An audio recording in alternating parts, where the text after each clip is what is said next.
Mato pa niya dinhi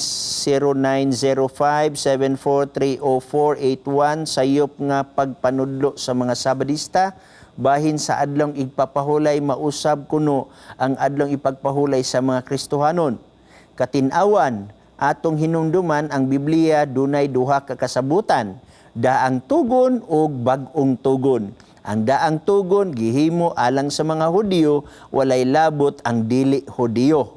Anya na siya close and open parenthesis ceremonial law.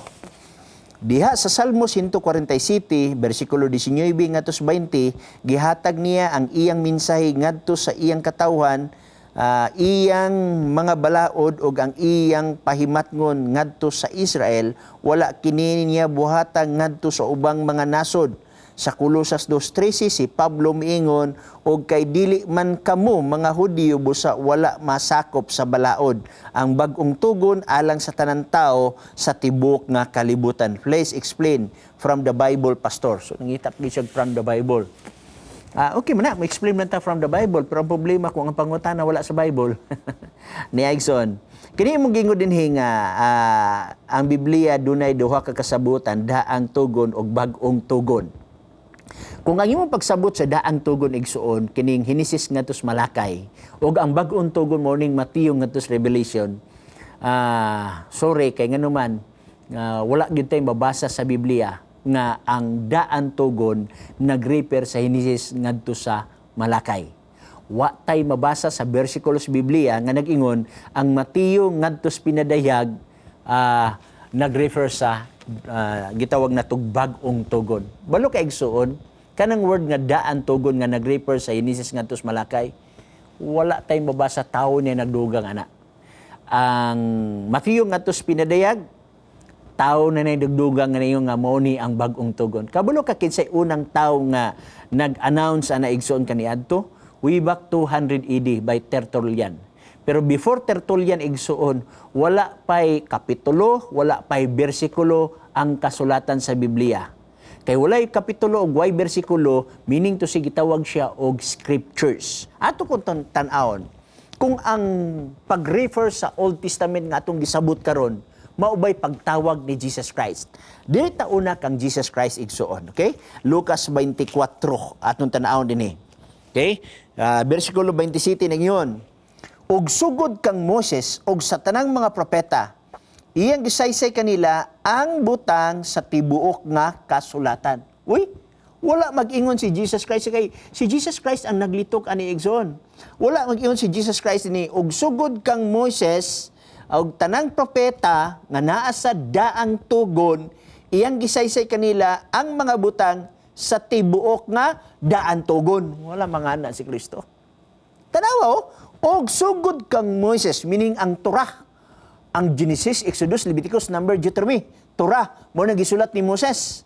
Og sugod kang Moses og sa tanang mga propeta, meaning to say, apila niya si Ezekiel, Isaias, Malakias, Joel, o guban pa. Okay? Ingon siya din og sugod kang Moses og sa tanang mga propeta, iyang gisaysay kanila ang butang sa tibuok kasulatan, mahitungod siyang kugalingon. Wa mag-ingon ang butang sa daang tugon. Tao na nagdungan ang word nga daang tugon igsoon, no? Mao bitaw ko naging ko ganina nga gusto ka og explication gikan sa Bible, unya unsa pag-explain gikan sa Bible nga ang pangutana wala man daan sa Bible. Maka-explain ta based ra nga na sa Bible ug ang nasa Bible, mo rin ato yung isgot, pero bingon kay ka nga ang word nga daan tugon, Henesis nga to sa Malakay, wala na sa Biblia igsoon. Tao rin nagdugang niya na. Na atong tanawon si Paul. Mismo si Paul, atong tanawon. Kay si Paul may pinakadaghag sinulatan din sa balaang kasulatan igsoon, no? 15 kapin, imong makita ang sinulatan ni Paul. Na atong tan-awon si Paul kung giunsa niya paghulagway ang tanan nga kasulatan gikan sa Henesis. Okay, niay gistorya si Paul dinhi nga mo'y naghatag nato og impormasyon nga mahabaw-an nato nga kining mga butanga kay unang kaduhang Timoteo kapitulo 3 bersikulo 16. Ang tibuok nga kasulatan gituga sa Dios. Tibuok nga kasulatan gituga sa Dios ug may kapuslanan alang sa pagtudlo pagbadlong, pagsaway, pagtulid, pagmatutus, pagkamatarong aron ang tao sa Dios mamahingpit masinangkapan. Remember, sa pagsulat ni Paul sa ikaduhang Timoteo, Kapitulo 3, versikulo 16, wala pa matigom ang New Testament. Okay? Sa pagsulat niya, so pagtigom nga, gisulat pa bagay niya, wala pa matigom ang New Testament. Sa ato pa, moingon gani si Paul og tibuok nga kasulatan, nag-refer siya sa Henesis ngadtos Malakay. Pero nag-ingon ba siya nga ang Henesis ngadtos Malakay, daan tugon? Wala. Ang gingon ni Paul dinyo, 3:16, ang tibuok nga kasulatan gituga sa Dios. Wala ang word nga daan tugon. Busa igsoon, hinoon, giadaptar na lang sa mga tao, unya ako mo gamit na lasad ko ana aron masabtan ta. Kay basing mingon nga, grabe ka dogmating ni tawhana, grabe ka panatiko, no? So, pero ako gi-explain sa inyo ha, nga kanang word nga daang tugon, nga nag-refer sinesis nga tos Malakay, wala na sa bersikulo sa Biblia. O kanang bag-ong tugon, gi-refer sa Mateo nga tos pinadayag, wala na sa balaang kasulatan, no? Klaro na to na diha, tao na lay nagdugang niya na igsoon. When in fact kaning Biblia, walay kapitulo o walay bersikulo sa original nga pagkasulat ni ini. Nagsulat ko ka. Sulat ka sa imong amigo, sulat ka sa imong employer, butangan ba din imong number. Tao na nagdungan aning number. Igsoon. Silang Santo Claro o si Robert Stepanos, mo'y nagdugang niya na. Busa daghang gidugang din igsoon. Anyway, aron sayon man sa ng paglukit, muna nga okay rasad nga naay mga number diri. Okay? So, kani imong gingon din nga atong hinumduman, ang Biblia, dunay duha ka kasabutan, daang tugon o bag-ong tugon. Sayop na siya nga ideya. Pero naay daang tugon egsoon, nga dili refer sa inises nga to sa gitawag Malakay. O nga, mayong kag New Testament o bag-ong tugon, dili refer gikan sa Mateo ngadto sa pinadayag. Ang word magod nga daan tugon egsoon, natkuin na siya, especially dito sa Exodus Kapitulo 19, versikulo 5, versikulo 6, versikulo 7, versikulo 8, di na lang ako basahon, kamo na lang basa, ang Diyos nakigistorya ni Moses o gusto siya makighimo og kasabutan or tugon. Okay? Unya, minaog si Moses, gisulti ni Moses, ngadto sa katawhan, og mingon ang mga katawhan, ang tanang gisulti ni Jehova kanamo, among tumanon. So natukod ang tugon mo, nagitawag na to og daan tugon. Og ang daang tugon igsoon gipalig-on pinaagi sa dugo sa karnero. Mabasa nimo na Exodus Kapitulo 24, versikulo 5, versikulo 6, versikulo 7, versikulo 8, di na lang nato basahon, kamo na lay basa diha, isulat na lang sa inyong ballpen, tapos sa programa basa pagbalik. Gipalig-on pinaagi sa dugo. Now, unsa may diferensya sa bag-ong tugon, daang tugon? Ang daang tugon igsoon dugo ang nagpalig-on, sa bag-ong tugon dugo ni Kristo ang nagpalig-on, no? Ana nga mga punto nga ato nga nangakita ni balang kasulatan. Pero ayaw pagunahuna nga ang daang tugon iya sa Hudiyo, ang bag-ong tugon iya sa mga Kristiyano. Ang bag-ong tugon iya gyapon sa Hudiyo. Naka-attach lang ta sa Hudiyo igsoon pinaagi sa Roma Kapitulo 11. Gibanggi ang kahoy nga mauto ang Hudiyo, gisimbolo sa Hudiyo, o kita nga kahoy nga ihalas, gipuli ni ana. Na aton tan-awon nga ang New Covenant refer gyapon sa mga Hudiyo. Okay? Naka-attach lang ta diha igsoon tungod sa grasya ni Jesus Christ. Hebrehanon Kapitulo 8, versikulo 8 nga 10 dayon. Okay, atong tanawon aron makita nato ang gingon sa balaang kasulatan. Okay? 8:8. Ingon siya dinhi. Okay? Apan kay iya man silang nakaplagan nga may kakulang, siya nagaingon, muabotra ang adlaw, mga adlaw, nagaingon ang Ginoo nga pagahimuon ko ang usa ka bag-ong pakigsaad or tugon. Kay sino ni man ang word nga pakigsaad or tugon? Okay? Usa ka bag-ong pakigsaad uban sa kaliwatan ni Israel o sa kaliwatan ni Huda.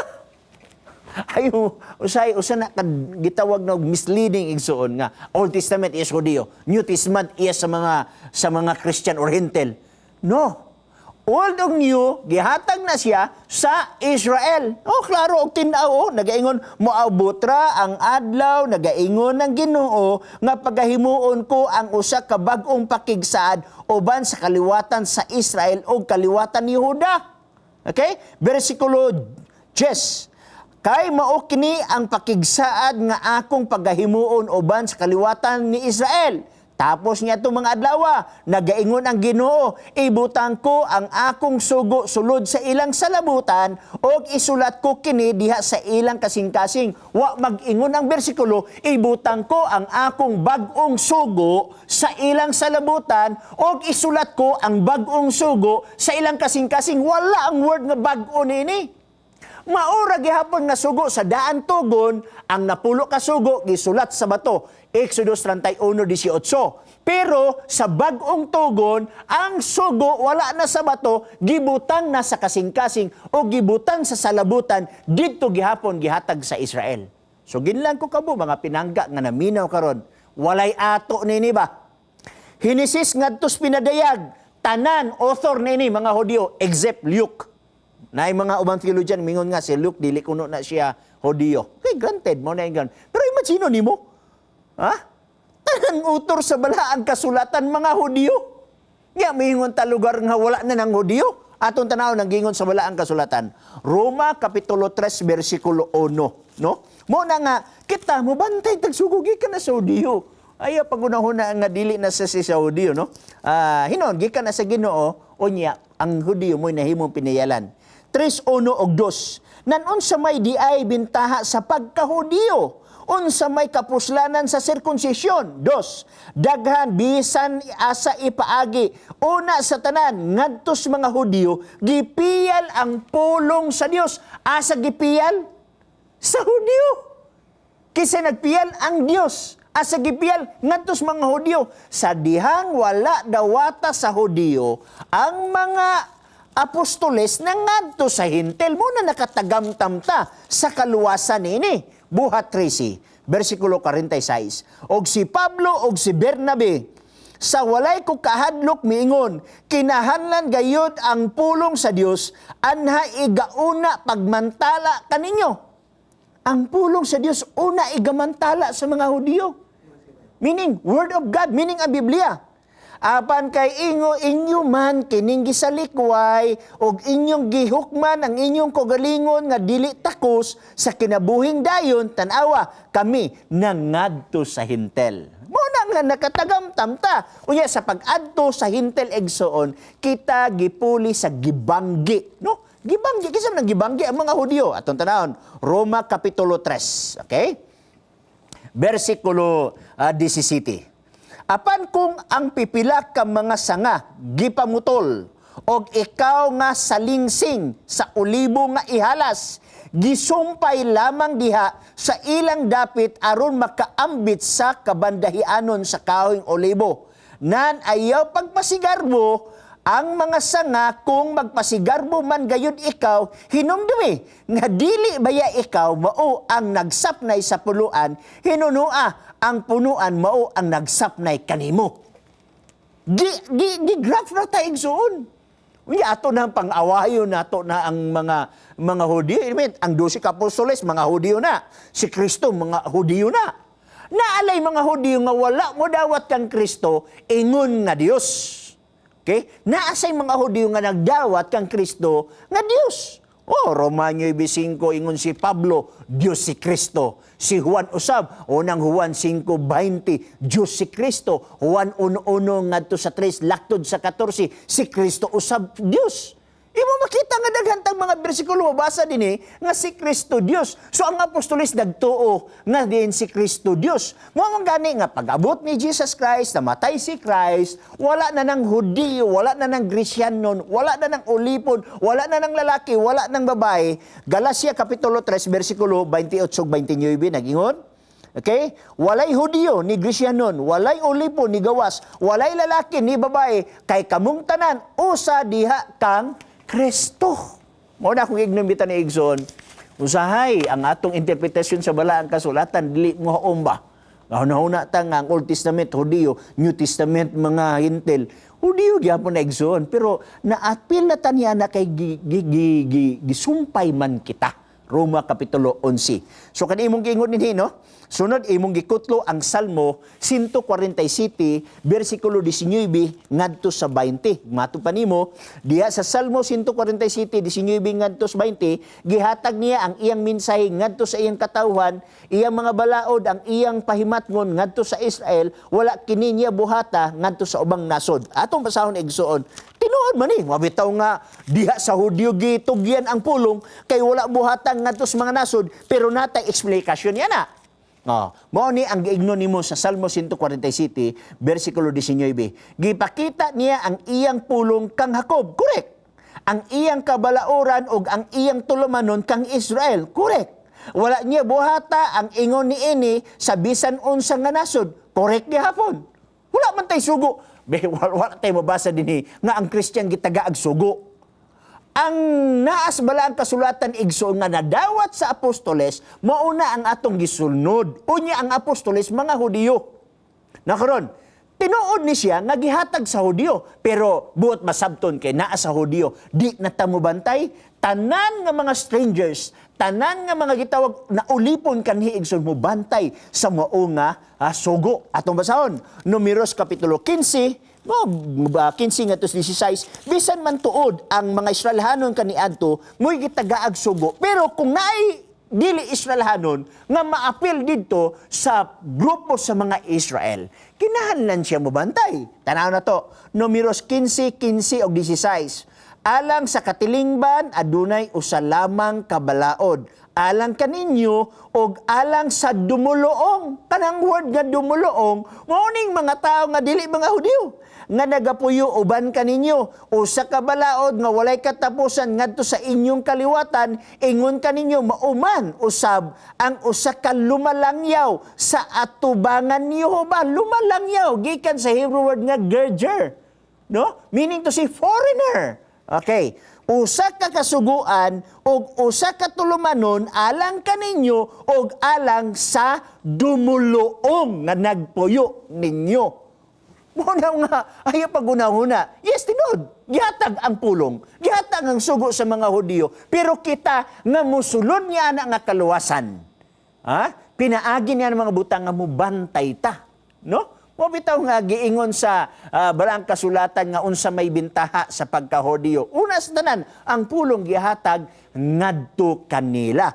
O niya, mismo niya na igsoon kung pananglitan, ang stranger kaniadto, nga dumuloon kaniadto, makumberter, no? Makumberter, mahimo siyang Hudiyo. Ato nang mabasa igsoon sa gitawag nato og libro usab ni Esther. Kay kaning libro ni Esther igsoon nagpahayag sa ni og mga butang nga nag-eksplikar mahitungod nining mga butang nga mismo ang mga dumuloong basta mo bantay lang sila sa adlaw ipagpahulay og sa mga kasuguan o niya makumberter sila sa mga gitawag nato og mga Hudiyo, mahimo siyang usa ka Israel usab. Esther 8:17 aton tanahon, okay? Esther kapitulo 8 bersikulo 17. Og sa tagsa-tagsa ka lalawigan, og sa tagsa-tagsa ka syudad, bisan diin ang sugo sa hari, og ang iyang pahibalo, ang mga Hudiyo may kalipay og may kasadya, usa ka kumbira og usa ka maayo nga adlaw, og daghan sa mga katawhan sa yuta, nga nahimong mga Hudiyo, kay ang kahadlok sa mga Hudiyo diha kanila. Nangahimong Hudiyo. Kita usab igsoon matawag og Israelhanon nga espirituhanon. Dili sa unod apan sa espiritu. Katapusan nga bersikulo ang akong basahon, Epeso 2:12 aton tan-awon kung unsay giingon sa Epeso kapitulo 2 bersikulo 12. 5 minutos na lang ang nabilin. 2:12 nagingon. Suguta sa 12. Hinumdumin ninyo nga niadtong panahona kamo walay kalabutan kang Kristo. Nahigawas kamo sa katilingban sa Israel. Take note. Nahigawas kamo sa tilingban sa Israel og mga dumuloong sa pakigsaad.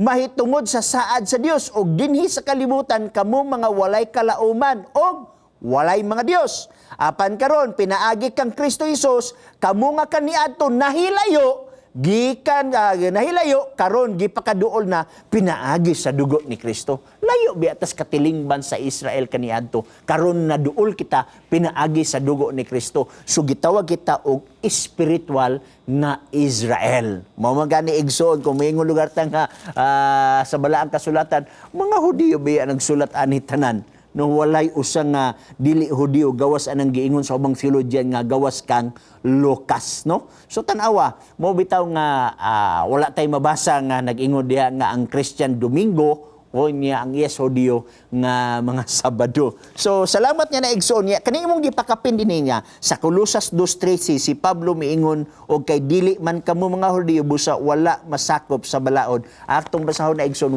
wala na sa Colosas 2:13. I hope lang igsuon nga dili lang unta nato sumpayan ang mga nangabasa dinhi sa balaang kasulatan. Bueno, nakabsa na magita sa atong panahon. Colosas 2:13 wala nang word nga imong gibutan dinhi nga o kay dili man kamo mga Hudiyo busa wala masakop sa balaod, no?